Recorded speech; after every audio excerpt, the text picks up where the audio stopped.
Meus irmãos, graça e paz a todos, estamos aqui para mais uma super dica de leitura.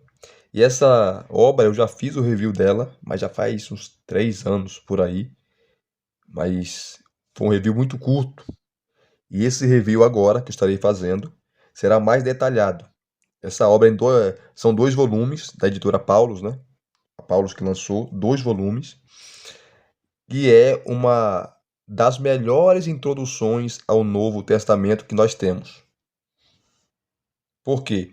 É totalmente acadêmica. Nesse primeiro volume, Helmut Koster, que foi um dos maiores estudiosos, os grandes estudiosos do Novo Testamento, e ele assumiu a cadeira do Rudolf Bultmann, quando o Bultmann ele faleceu. Lembrando que o Bultmann era liberal, né, gente? Bultmann defendeu assim coisas absurdas para nós cristãos ortodoxos, e ele foi um grande erudito do Novo Testamento, o Bultmann, só que liberal. Liberal. Falava que a Bíblia é cheia de mitos, os milagres de Jesus é mito. Ele falava que você tinha que fazer uma separação daquilo que é mito, daquilo que é realidade. Tá? Bultmann, ele foi um grande teólogo, porém liberal. As suas obras são excelentes, porque é bom você ler, aqueles que têm preparo, né? Claro, não é qualquer um, para entender a sua metodologia, o seu ensinamento. Tá? E o Helmut Koster, ele assumiu a cadeira do Bultmann e foi um dos grandes estudiosos do Novo Testamento. E a sua introdução ao Novo Testamento é uma das melhores, indicada, ela é indicada nos maiores seminários teológicos do Brasil e também do mundo. Essa obra, ela é referência em se tratando de Novo Testamento. Então, no volume 1 dessa obra, ele vai trabalhar, ele vai trabalhar o contexto histórico que levou ao Novo Testamento. Contexto histórico, tá? Então, Introdução ao Novo Testamento, volume 1, História, Cultura e Religião do período helenístico, o período grego. Quando você ouve a palavra helênico, o helenismo é cultura grega, tá? Vamos pegar aqui, ó. A capa é uma capa maravilhosa, preta, né? As folhas são amareladas. Isso aqui é top demais. E aqui no final, a editora Paulus faz muito isso, né? No final que tem a bibliografia. Então, nesse primeiro volume, bem detalhado, ele vai te dar todo o contexto histórico, tá? Todo o contexto histórico, panorama histórico do Novo Testamento. Tá? No volume 2, que eu vou fazer depois o review, ele vai mostrar os livros do Novo Testamento. É maravilhoso, maravilhoso. Eu amo o Novo Testamento, né? Já dei aula de Novo Testamento. Então essas obras são fundamentais. Aqui você tem um índice, você tem os mapas, né? Prefácio, a segunda edição, né? Todas as obras trazem, né? O volume 1, que é esse aqui, História, Cultura, Religião do período helenístico, da cultura grega, né? O império que governava era o Império Romano, mas a cultura era grega, a língua era grega, tá? Enfim. Aí, na primeira parte, ele vai te dar o panorama histórico. Panorama histórico. Então, ele começa falando aqui, ó, a Grécia e o antigo Mediterrâneo antes de Alexandre o Grande. A Grécia e o antigo Mediterrâneo antes de Alexandre o Grande, tá? Ó, a helenização, que é a cultura grega, né? A língua grega, os deuses gregos, os costumes gregos, anterior ao século IV a.C. O Mediterrâneo Oriental antes de Alexandre, a Grécia e o Império Persa. O Império Persa. Lembrando que era o Império Babilônico e caiu nas mãos do Império Medo, os Medos e o Persa, né? Os Medos e os Persas. Depois o Império Grego vence o Império Medo-Persa e o Império Romano vence os gregos. Aí depois ele vai falar sobre Alexandre Magno, ou Alexandre o Grande, né? Filho do grande rei Felipe. Vai falar aqui, ó. E aí você pode pausar, gente, que eu vou correr porque o sumário é grande, tá? Você pode pausar para você ler aqui, ó. Tá? Alexandre Grande, os diádocos e a formação dos seus impérios, quem foram eles. Os impérios e estados do mundo helenístico antes da conquista romana, como que era, né? Como que era o mundo grego naquela época. Lembrando que Alexandre o Grande morreu no auge, né? Com 33 anos, morreu jovem, muito jovem, e o seu império foi dividido para os seus 4 grandes generais. Então, todo esse contexto ele vai trazer, contexto histórico, né? Maravilhoso. Então, você pode pausar aí para ler. Tá? Porque ele continua falando e sempre vai te dar um mapa, os mapas, né? Da conquista ali do mundo grego antes da dominação do Império Romano, da dominação romana. Depois, ó, ideologia política e culto ao imperador, tá? As suas características, a origem e inícios do culto ao imperador no Egito, culto ao imperador no Império Seleucida, culto ao imperador em Pérgamo e em outras cidades da Anatólia. Olha que interessante. Então você tem aqui as origens do culto ao imperador e os seus desdobramentos.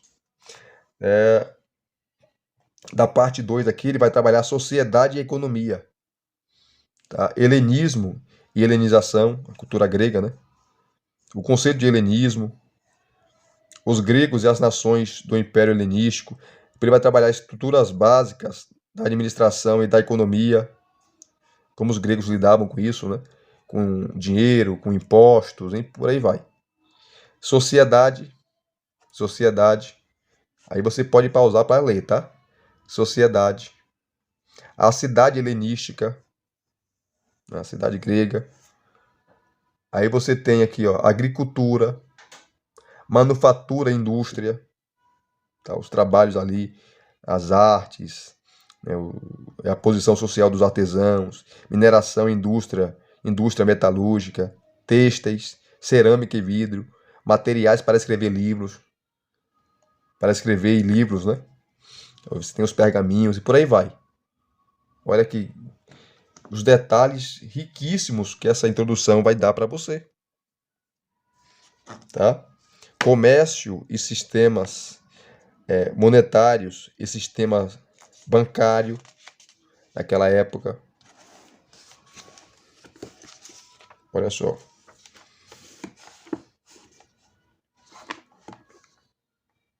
Vamos pausando aí para ler. Educação, língua e literatura, a terceira parte, né? Educação, língua e literatura. Olha aqui, ó, características básicas da vida cultural e intelectual. A língua, tá? As ciências e a literatura. Vão lendo aí, ó. Essa parte 3, que é educação, língua e literatura. Depois, filosofia e religião. Escolas filosóficas e religião filosófica. O espírito da era helenística. E aqui você tem desenvolvimento da religião grega. O desenvolvimento da religião grega. Tá? O secretismo, os deuses antigos e seus cultos, os oráculos. Ele fala um pouco sobre Asclépio, o Esculápio, o deus da cura, né? Que era muito cultuado. Os mistérios gregos. Aí você tem os mistérios de Eleusis e Samotrácia. Dionísio, o Dioniso, né? Também chamado de Baco pelos romanos, deus do vinho. Maravilhoso. As novas religiões, Serapis e Ísis. A Magna Mater, ou a Magna Mãe, né? Eates, Sabásio, Men e outros. O problema das religiões de mistério. Quinto, da parte aqui, ó, quinto capítulo, né? O povo de Israel no período helenístico. Ó, história do povo israelita até a conquista romana. Você tem do exílio a Alexandre o Grande, né? A Palestina sob governantes helenísticos, a revolta dos macabeus, o período dos asmoneus, a diáspora de Israel. Ele detalha, tá, o pano de fundo histórico do Novo Testamento. Você entender o Império Romano, a dominação romana e por aí vai. Diversidade na religião de Israel. Você tem aqui o templo, você tem a lei, os sacerdotes, os saduceus, os essênios, por aí vai. Olha aqui, ó. Literatura do Israel helenístico. Aqui que surgiu os vários livros pseudepígrafos, né? Os livros ali de Macabeus, Enoque, surgiu aqui nesse tempo. Sabedoria de Salomão, Bel e o Dragão. Olha só. Literatura do Israel helenístico. Israel no domínio grego ali, né? Depois a sexta parte, o Império Romano, herdeiro do helenismo, porque o Império Romano importou o helenismo. Inclusive a língua oficial não era o latim, que era o idioma dos romanos, o idioma oficial era o grego. O Império Romano, herdeiro do helenismo. Aí ele começa, a partir do capítulo 6, né, da parte 6, fala do Império Romano. Roma torna-se potência mundial. Começa a dominar tudo. Vai falar da República Romana, a conquista do Império Romano, a Guerra Civil Romana também, né? Ó, o Império Romano até o fim da Idade de Ouro, a administração e economia, como Roma dominava, governava. Você pode pausar aí para ler. E aqui você tem, ó, cultura romana e helenismo, cultura romana e cultura grega, né? Você tem aqui, ó, as religiões do período imperial romano. Né? Olha só. Religião romana e cultos estrangeiros, culto ao imperador, Mitra, neo-pitagorismo, astrologia e magia, o gnosticismo e a religião hermética. Depois você tem aqui, ó, a Palestina e judaísmo no período romano, Herodes o Grande, a Palestina sob os filhos de Herodes, a Judéia sob a administração romana, Agripa I e Agripa II, a Palestina, que é Herodes Agripa I e Herodes Agripa II, a Palestina antes da queda de Jerusalém, o judaísmo depois da conquista de Jerusalém. Aí você tem nomes e lugares, escritos e títulos reduzidos de obras citadas com frequência. O total de páginas, contando com o índice, o sumário, são 431 páginas. 431 páginas. Tá? Maravilhoso. Vamos pegar uma parte para nós lermos aqui, queridos. Vocês verão que obra monumental. Deixa eu pegar aqui uma parte. Olha só aqui.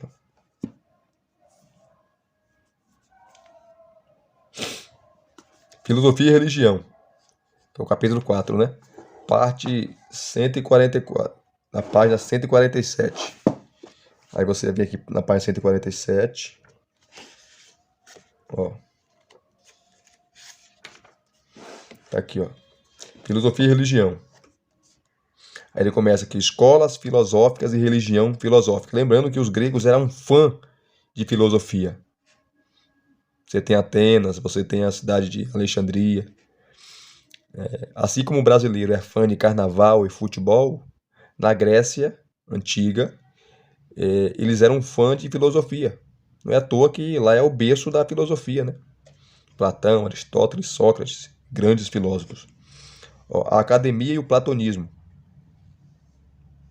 Um pouco antes de 361 a.C., Platão organizou sua escola como uma associação cultural privada, fazendo a doação de uma grande casa ajardinada, localizada a alguns quilômetros a oeste de Atenas. A entidade. Desculpa, queridos. Desculpa aí pela tosse. A entidade recebeu o nome de um santuário próximo dedicado ao herói Academo. Depois da morte de Platão, a antiga academia dedicou-se acima de tudo a completar os ensinamentos cosmológicos e teológicos do mestre. Os sucessores de Platão, que foi...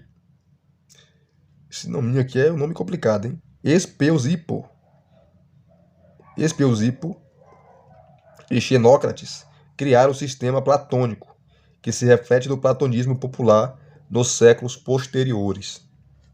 Isso aqui você tem que conhecer filosofia, né? E a filosofia de Platão. Aqui você tem as notas de rodapé o tempo todo e as obras, gente. Só obra alemã, tá? De peso. Também obras em inglês. Bibliografia detalhada mesmo, detalhada. Aí ele continua falando aqui, ó, do platonismo, tá?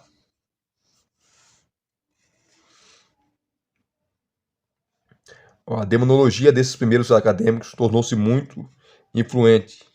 Platão já havia sugerido que os daimones eram seres intermediários capazes de comunicar-se com seres humanos em nome dos deuses.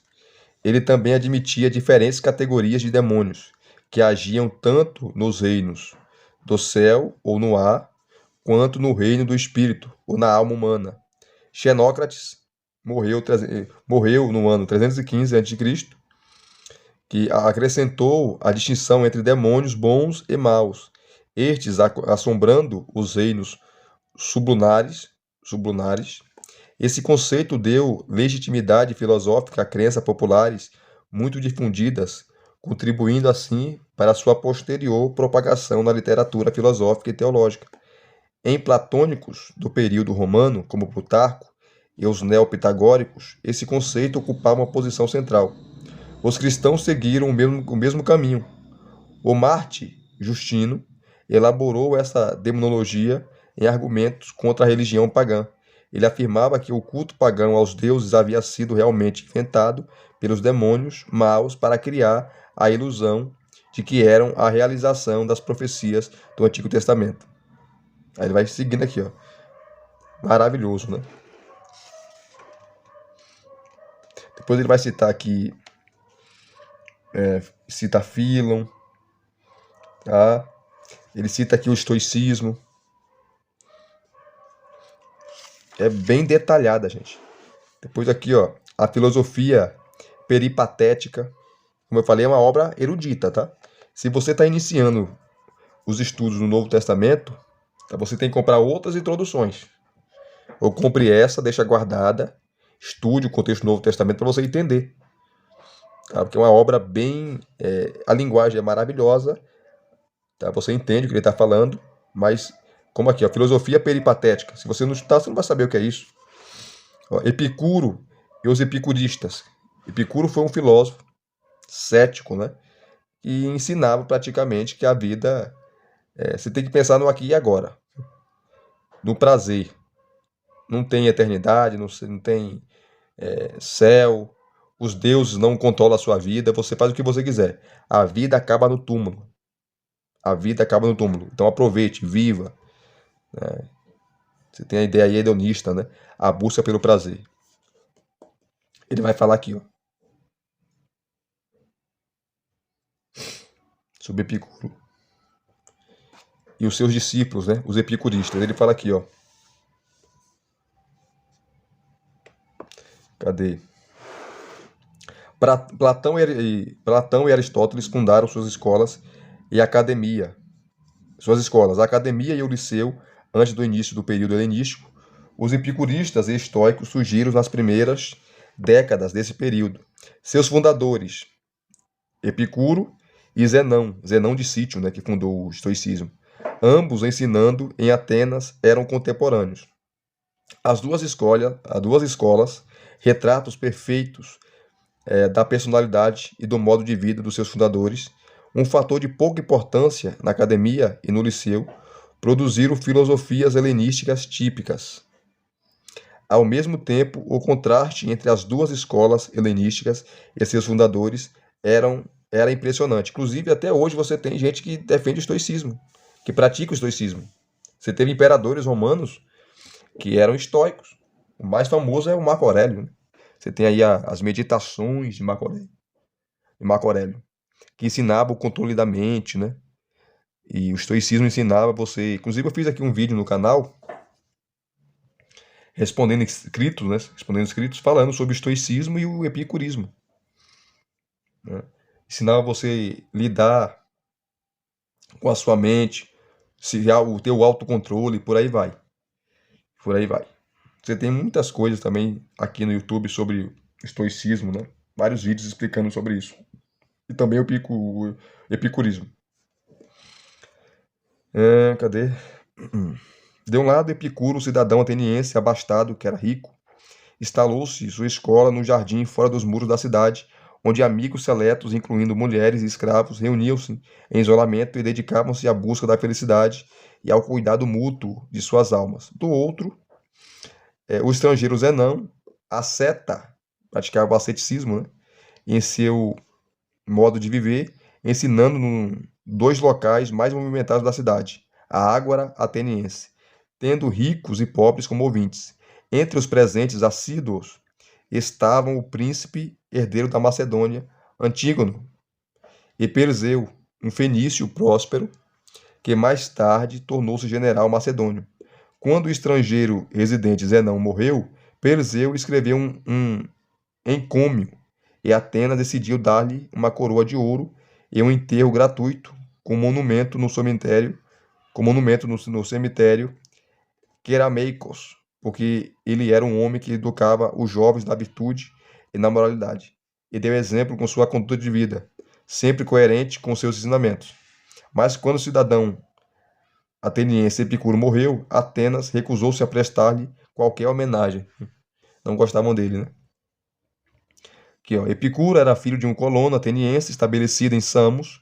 Foi aqui que Epicuro fundou sua escola, mas a transferiu para Atenas, em 306 a.C.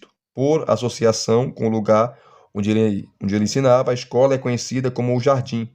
É difícil recompor os ensinamentos de Epicuro, porque, exceto por 3 cartas didáticas, todas as suas obras se perderam.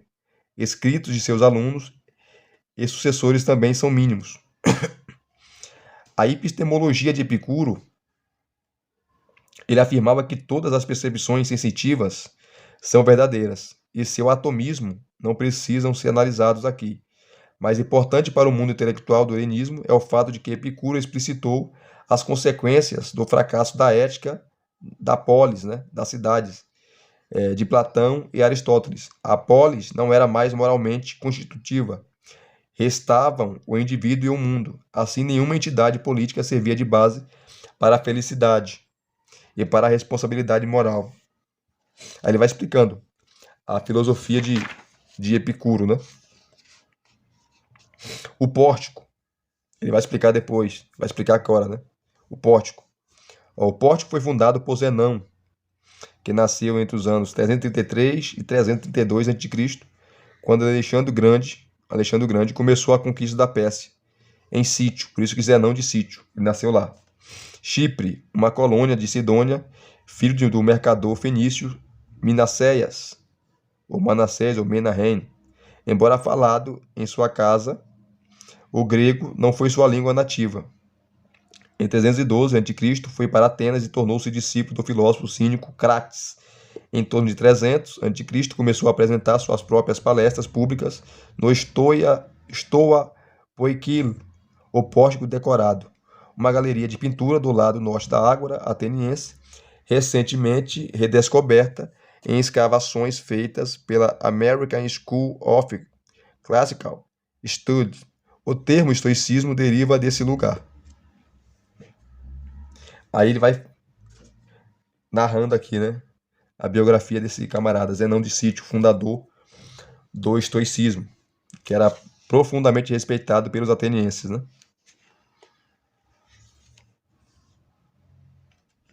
Então ele vai explicar um pouco o que era o estoicismo, né, a filosofia estoica, né? Assim também como a questão do Epicuro e a sua filosofia que ele ensinava. Eram filosofias totalmente opostas, tanto o epicurismo como o estoicismo. Tudo isso é as bases, que lança as bases para você entender o contexto do Novo Testamento. Então ele explica aqui o que é estoicismo e o que é o epicurismo, bem detalhado para você. Depois daqui, ó, ele vai trabalhar o espírito da era helenística, que vai trabalhar os cínicos. Quem eram os cínicos? Eram aqueles que viviam uma vida desprovida dos bens materiais, tá? Eles não eram apegados aos bens materiais. Por isso que tem muita gente que defende, eruditos aí do Jesus histórico, né? Que Jesus era um cínico. Jesus era desprovido de bens materiais e apregoava a filosofia cínica. É claro que nós não cremos nisso, né? Mas tem eruditos aí do Jesus histórico que defendem isso.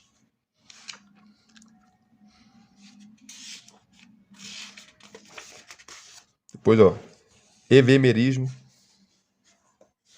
Ele vai explicar.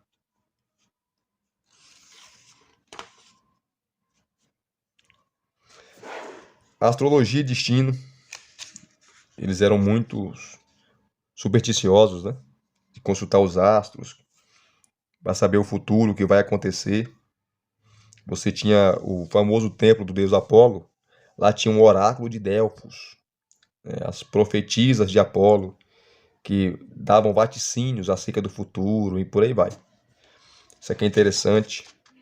Então é uma obra maravilhosa. Orfismo e conceito de pós-vida. Vai falar de Orfeu aqui, ó. O culto, né? Os seguidores de Orfeu. Depois ele vai pegar aqui, ó, o desenvolvimento da religião grega, o secretismo, né? Que é a mistura de várias religiões. E sempre vai dar aqui a bibliografia, tanto aqui na nota de rodapé, como no final.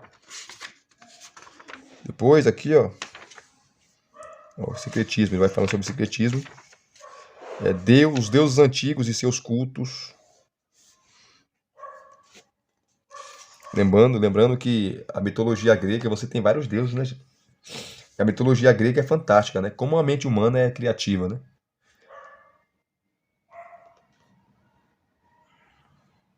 Você tem o panteão de deuses gregos, Zeus o principal, né? Que os deuses antigos e seus cultos. Eu não vou ler por causa do tempo, tá, gente? Explica aqui de maneira detalhada, te dando todas as informações principais e necessárias. Os oráculos. Quando a palavra oráculo vem de orador. Também, orador. Ó, os oráculos sempre foram um fator importante na religião grega. As predições, que os oráculos faziam predições, vaticínios. As predições oraculares eram recebidas de várias formas. Por sonhos, característica dos santuários de Asclépio ou Esculápio, é o deus da cura, tá? Por comunicação por comunicação do deus por meio de um médium humano, como a Pítia em Delfos e as Síbilas, ou mesmo por meio de animais, como as pombas de Zeus na árvore sagrada de Dodona. Então você tem um oráculo também de Dodona, que era muito consultado. Por uma jornada aos mundos subterrâneos, como no oráculo dos mortos em Éfira e no oráculo de Trofônio em Lebadeia, ou por alguma manipulação como um lançamento de sortes. Também tinha a consulta, matava um animal e consultava os seus rins, as suas entranhas, que eles pensavam que os deuses colocavam as suas mensagens lá, escreviam as suas mensagens nos intestinos, nos órgãos dos animais.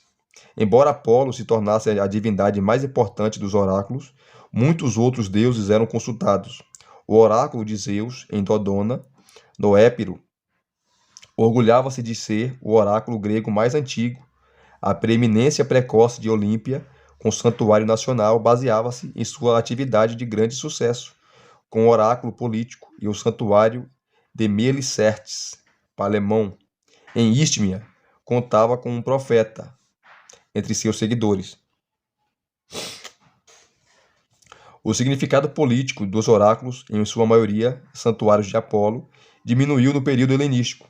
Isso aconteceu especialmente em Delfos, até então centro político e religioso da Anfictionia dos estados gregos e lugar para onde as delegações eram enviadas para a confirmação de planos de fundação de novas colônias ou para a aprovação de novas constituições estaduais.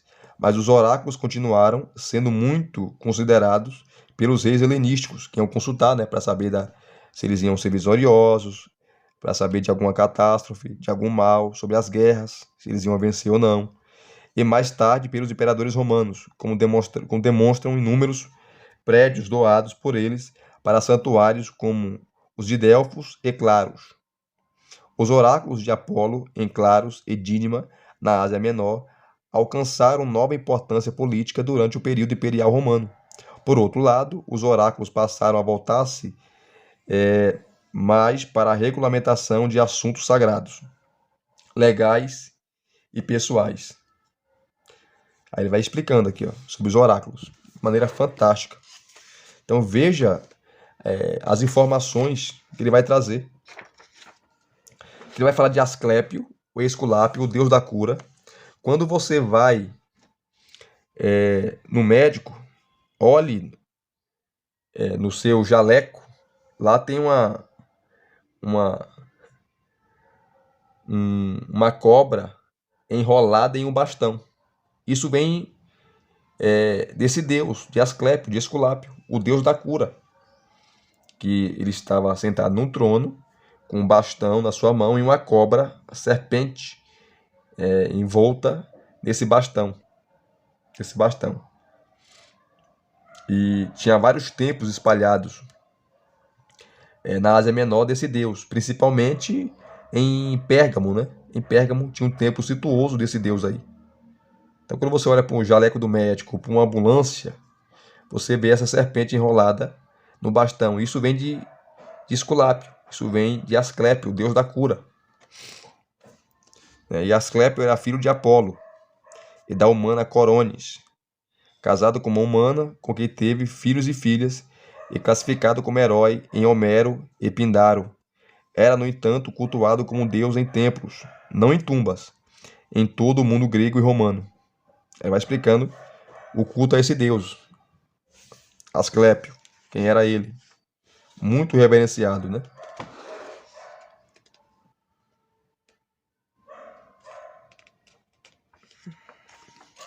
O culto a esse deus, né? Aqui você tem uma figura, ó, monumento votivo com cena de cura. Monumento votivo com cena de cura. Ó, à direita, um paciente entra fazendo uma promessa. A cena seguinte, que é o centro à direita, mostra o mesmo paciente sonhando que o deus aparece em forma de serpente e cura seu ombro ferido. A serpente era o símbolo da medicina, né? À esquerda, o deus, como médico, aplica o tratamento.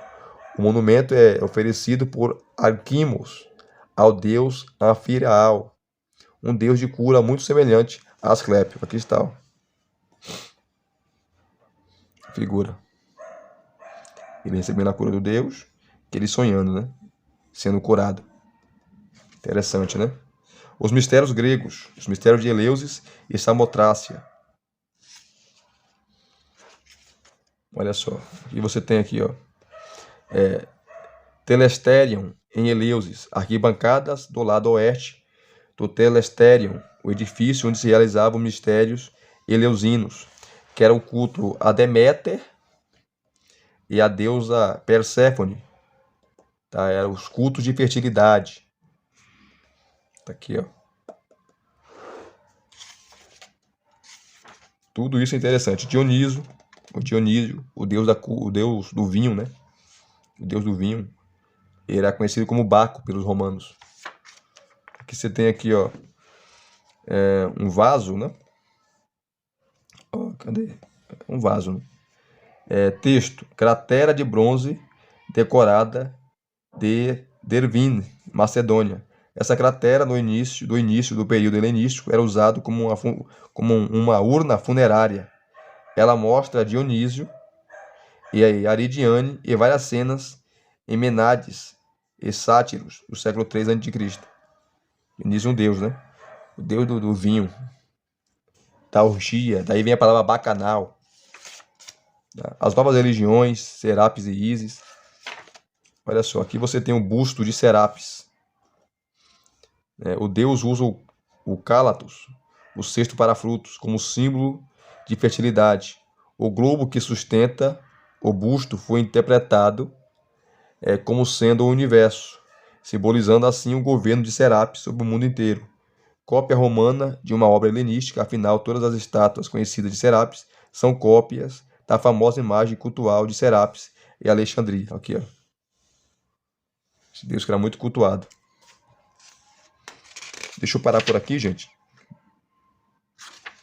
Então você tinha um culto a esse deus, você tem hinos a esse deus, a deusa Ísis também, tá?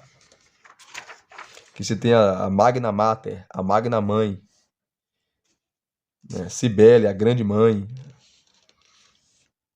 a Mãe da Vida, a Mãe de todos os seres vivos, humanos e animais. E ela era cultuada pelos gregos, já no período arcaico. O culto a ela é muito era muito difundido.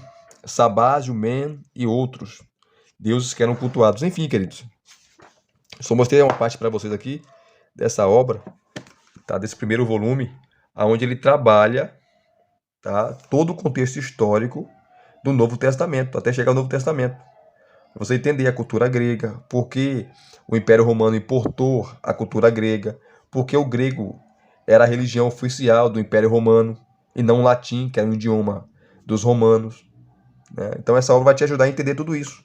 Os cultos aos deuses, o culto aos imperadores, o culto aos deuses gregos e aos deuses romanos, e os deuses romanos se mesclavam aos deuses gregos, só mudava de nome, mas o culto era o mesmo. Tudo isso é a influência grega na cultura romana. Introdução ao Novo Testamento, volume 1, História, Cultura e Religião do período helenístico, do grande erudito, já falecido, do Novo Testamento, Helmut Koster. E se vocês gostaram desse primeiro vídeo, primeiro volume, né? Deixa aqui o seu like, deixa aqui os seus comentários, se inscrevam no canal se você não é inscrito e acione o sininho para receberem todas as notificações. Graça e paz mais uma vez. Muito obrigado a todos. Até os próximos vídeos. Querendo Deus.